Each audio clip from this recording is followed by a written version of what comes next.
Well, just welcome back to another Gomozichi Nuisance / Old World Fanatics commentary, I guess, on the Old World Almanac update this week. A couple of days behind, bit of work, and obviously we'll cover this in the podcast next week. But I wanted to get my individual thoughts of it. Obviously, it's come out on a Monday night. Monday UK time after we've already recorded. So I don't know. Maybe we will push our Old World Fanatics recording back to Tuesdays, so we can. Because I'm assuming we're going to get shooting phase next week, but I guess we'll see. So yeah, a lot of this has probably been covered by other people, but if people want to, if they're interested in my 2 cents, if any, this is what it is, I guess. I mean, it's good to see the movement, like a bit of clarification around some of the movement stuff that we're going to see. Obviously, formations is the big thing that comes up in here, which is, it's a bit of a change, and as far as I know, there's some similar concepts here to Warhammer Ancients. Not that I played that, but I do believe it had close order and open order. So basically, you've got to rank up your troops. By default, they're supposed to sound like they're supposed, at least if combat wise, they have to be wider than they are deep. Otherwise, they're not going to get any combat res, things like that. But when they're ranked up like that, they can be close order, or open order. But we're not totally. All we know is that open order makes them a little bit easier to get through, probably difficult terrain and things like that. But I don't know. It appears that there's nothing like visually defining the difference, I guess, between close and open, closed and open, I should say. God, I don't know what tense or verbiage you're supposed to use on that. So I guess, I don't know, I would assume maybe that's baked into the army list entry rather than you choose, but I mean, who knows? I think in Warhammer Ancients, it's in the army list. There's certain unit types, classes, close order versus open. I might totally be wrong there, but that's sort of how I understood it. I guess the advantage of that is maybe there's a few more levers or interesting list choices to make, because maybe that'll push, I don't know, maybe it can push certain like core choices to be better, because even though effectively they're the same type of troops, they're all in units, they might have some other advantages. Who knows?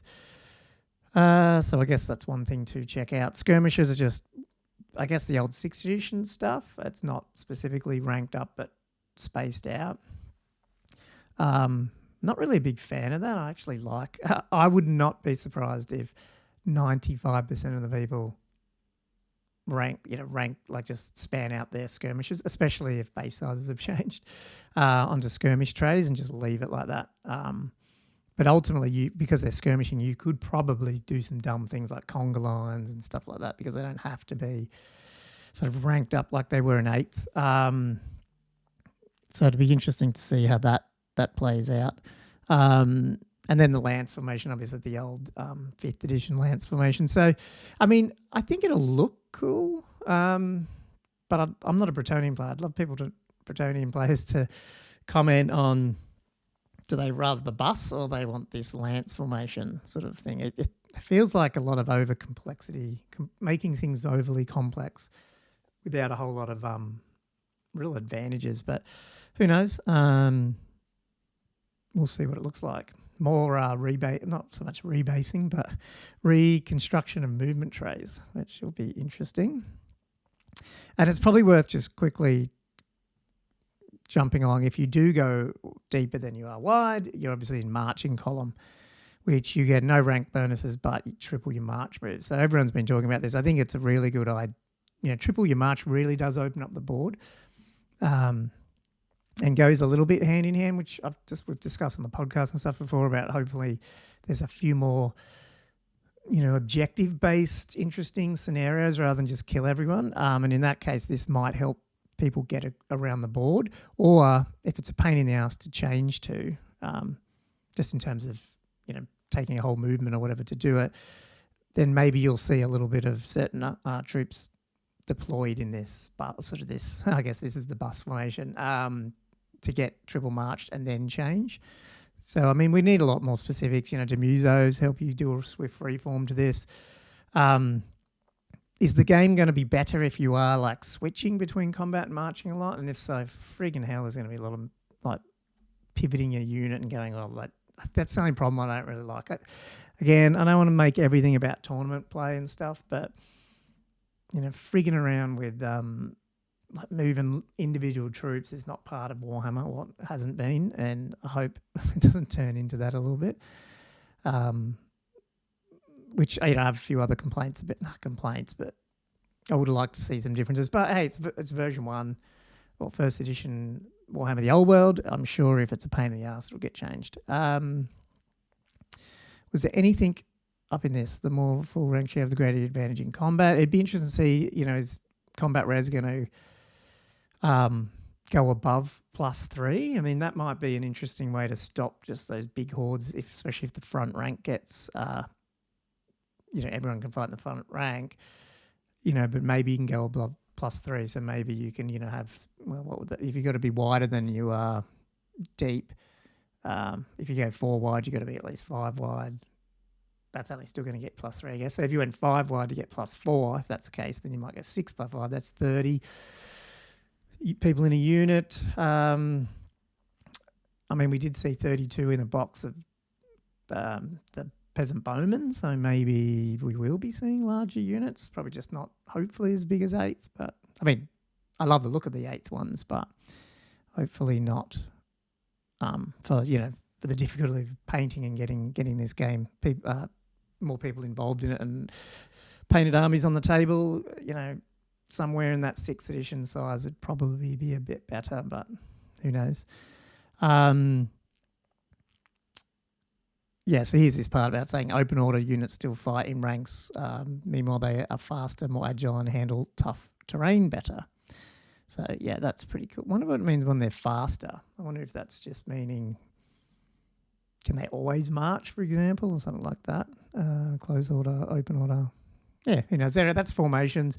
I'm assuming there's a lot more unknowns that we need to find out about with that. Then we've got the actual movement phase. Okay, everything's split into 4 sub-phases. First is declaring charges, which is pretty much normal. Pre-measures in. I'm a big fan of that. Again, just to stop the discussions, although it's negated here a little bit, but anyway, we'll get onto that.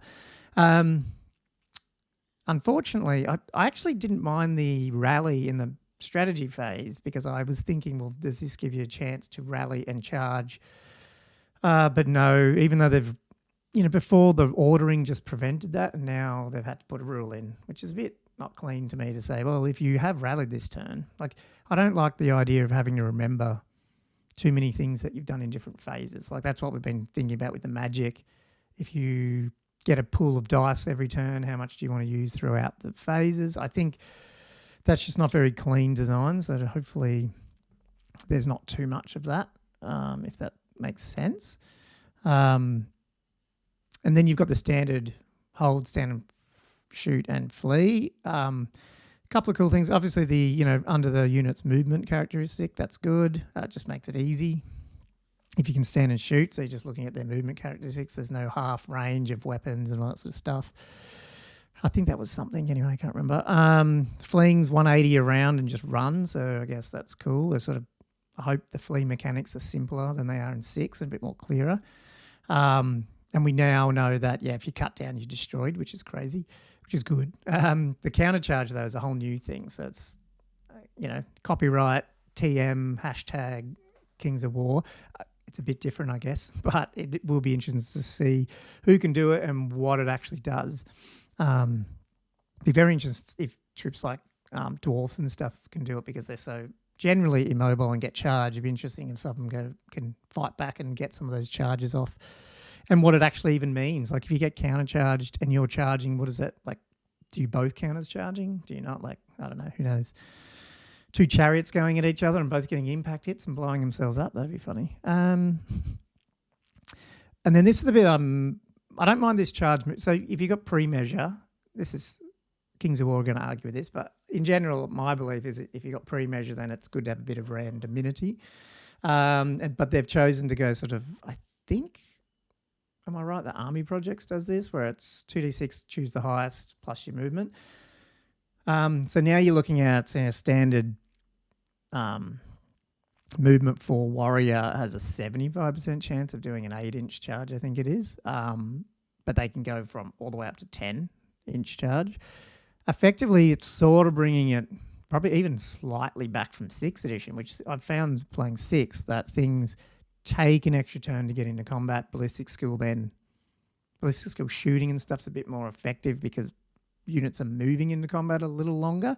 And so if they buff shooting a little bit, like by pissing off the long range penalty or something, it might actually make bowfire and stuff actually sort of interesting to take, especially for core and stuff.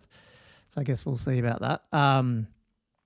But yeah, it just means that you're not going to be just flying across the board and getting into combat straight away. So again, making movement important, coupled with this triple march type thing, it might be interesting to be able to sort of redeploy things a bit more and stuff. So I guess we'll have to see. But it feels like they've really focused on some of the nuance that you might get in the movement phase, which totally isn't obvious here, but there's enough tidbits here that I think might become that. Now, this is the complaint I have, the whole crap. I just wish they'd fucked wheeling off, at least how you measure it. Again, it's too... The 8th edition charge mechanic, I think, was the best in terms of closest to closest. You get a free 90-inch wheel. It was just great for tournament play. You just measured closest to closest. What's the number that you need to roll? You rolled it, providing you can move with only one 90-degree wheel in there and hit the unit, and then obviously close the door. It just was quicker. And then this is... Yeah, I'm not a big fan of this. Hopefully this is a change that V2 second edition gets, but I'm already thinking about that. But yeah, I'm just not a big fan of measuring wheels. I just think it's too much arguments. But the cool change here is if you fail, you move the full distance. So that's a change. So you're right.